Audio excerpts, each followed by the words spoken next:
Hello students, welcome to the Exceptional Chemistry YouTube channel. So here on this channel, we will learn important concepts about chemistry for all competitive exams. So today we are going to discuss about UPPGT 2021 exam, which is going to be held in the month of August around 17 or 18 August. So here we will discuss the level of UPPGT questions with the help of physical chemistry previous year questions. So let's start. So here comes the question first, which says that molar conductance at 25 degrees Celsius at infinite dilution of HCl, CH3COONA and NaCl are 426.1, 91 and 126.5 Simon meter square per mole. Here we have to calculate limiting molar conductance at infinite dilution for acetic acid. That is, we have to calculate lambda naught m for CH3COOH using the given values. So as you can see that we have the given values of HCl, CH3COONA and NaCl. So just here we have to think that from which two given compounds we can make this acetic acid.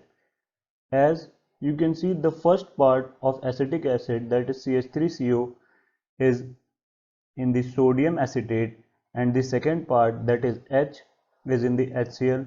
So for calculating lambda naught m of acetic acid, we can do that lambda naught m for CH3COOH is equal to lambda naught m of CH3COONA, that is sodium acetate, plus lambda naught of HCl.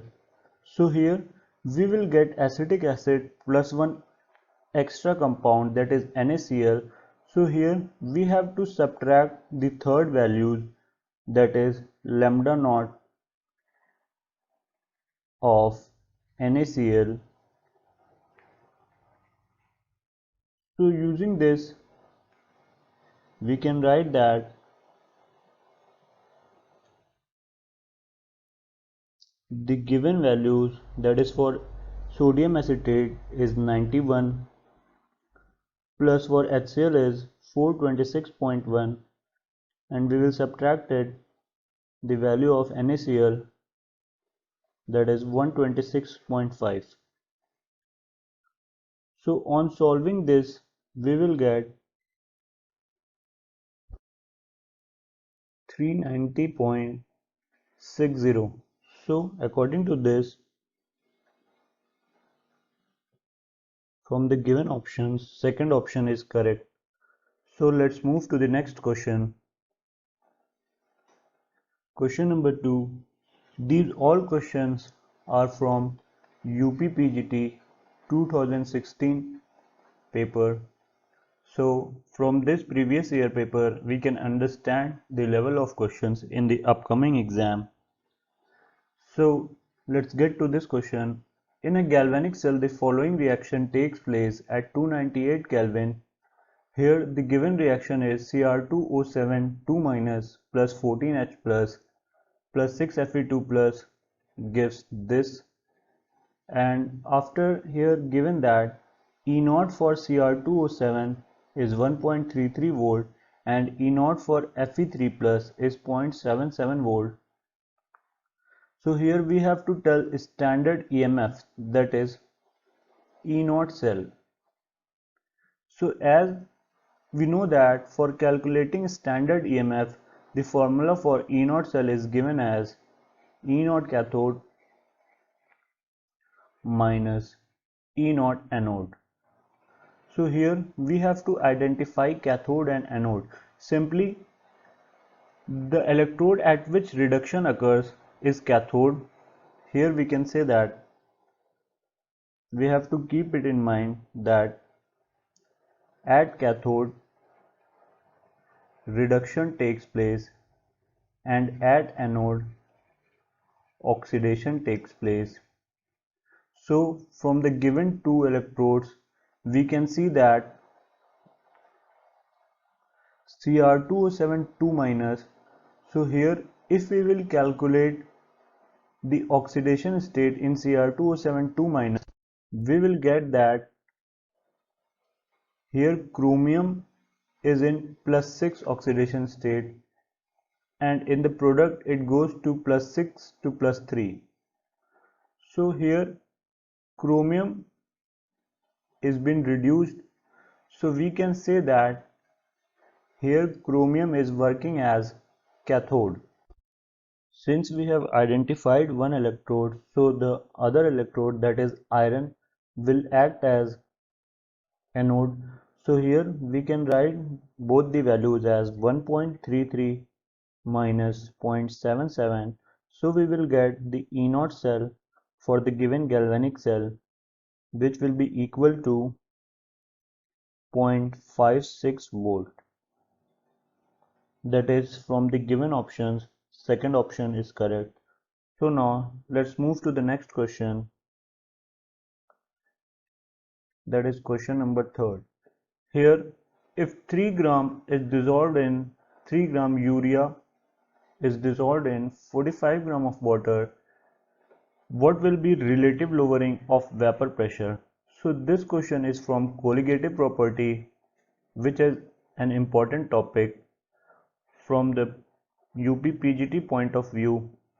So let's understand the concept of this question. So here colligative property is given as del P upon P naught, which is equal to X solute. Here P naught is vapor pressure of pure solvent and this X solute is mole fraction of the solute component. So firstly we will identify that urea, which is being dissolved, so it is solute, and here water is solvent.